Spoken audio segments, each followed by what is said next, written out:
Hello, Aries, and welcome to Soul Guidance with Adriana. I'm a spiritual life coach who helps you choose growth and the healing of your inner roots.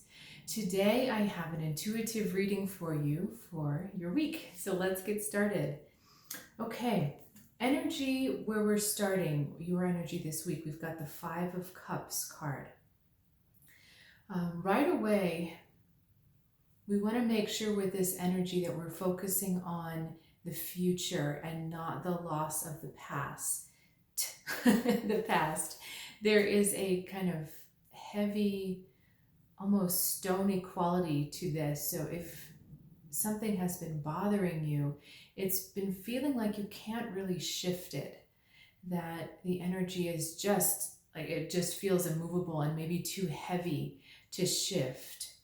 So let's get a little bit more, see what else is going on. We've got Two of Cups in the front for the energy that will help you, and Eight of Wands in the back for energy that works against you. Now this is really fascinating, Aries.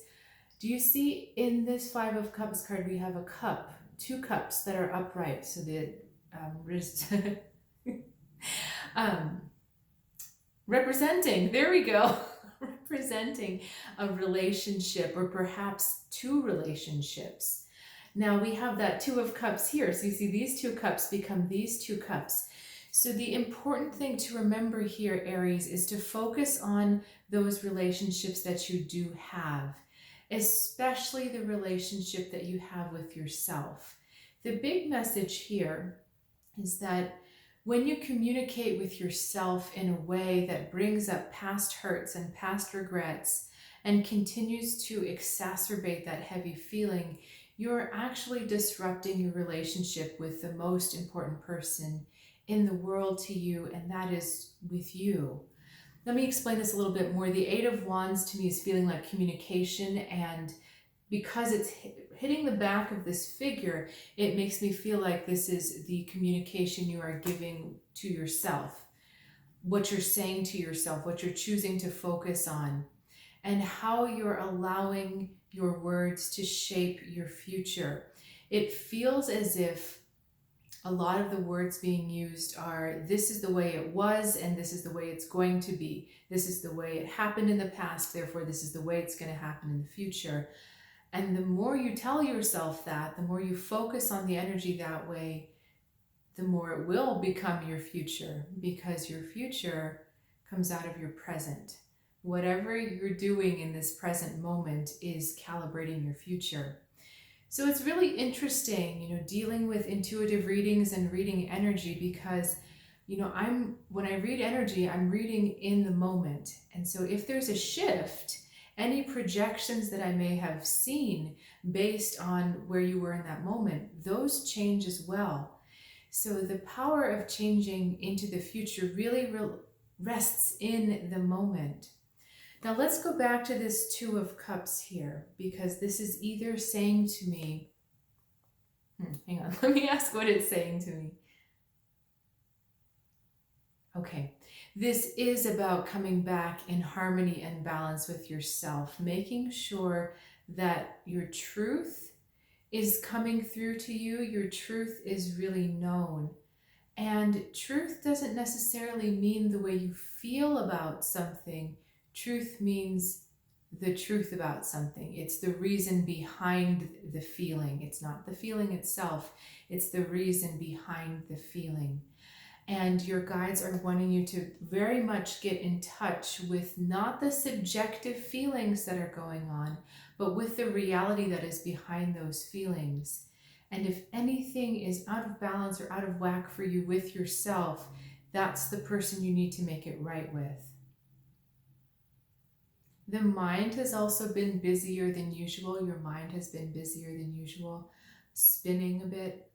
And these cards are asking you, especially these emotional cards, they're asking you to really tap into how you're feeling in the moment and ask yourself if that feeling is related to the past or the future, or if it's truly what you're feeling right now.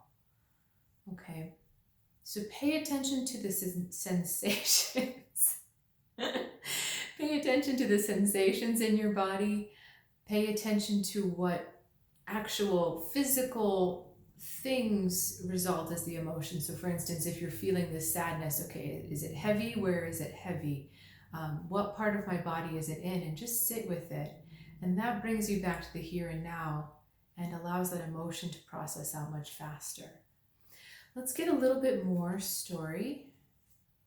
The Moon, another watery card, and the Chariot. Okay. These are big cards, Aries.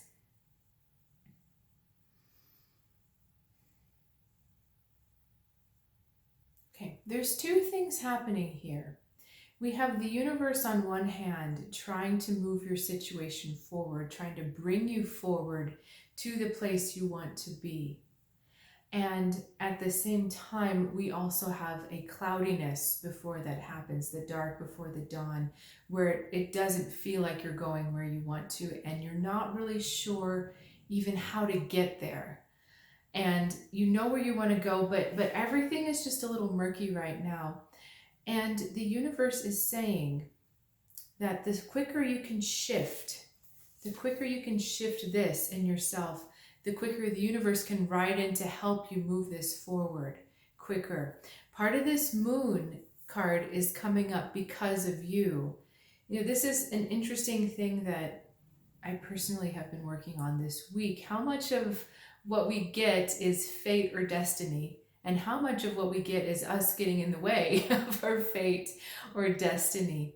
And the universe and our guides want to help us at our highest level. The highest things we've asked for, they want to bring to us.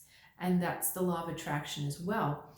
However, we can very much get in the way of ourselves, in the way of our own desires, by getting stuck.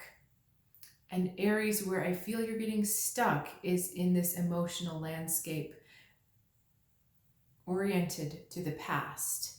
Okay, so your big message here is acknowledge what you're feeling, go there and allow it to process through and release so that you're feeling something different in the present moment. If you're having thoughts that keep bringing you back to that stony feeling, to that stuck feeling, then it's time to challenge those thoughts. Get them out, write them down, and then look at them and say, is that true? Is this really me? Is this in line with my desires? Because the minute you can shift this watery, weird, subjective, cloudy energy, the faster you're going to see yourself move forward. All right, Aries, thank you so much for sharing your time and your energy with me. I do love doing these readings for you every week. If you'd like to learn a little bit more about what I do, what I offer, please visit soulguidancewithadriana.com. There's also a link in the description below. And if you happen to tune into the pick a card reading for this week, just something new I tried, I would love some feedback, because if there's enough positive feedback, I think I'll keep doing that every week. So look forward to seeing you next time, and have a good one, Aries.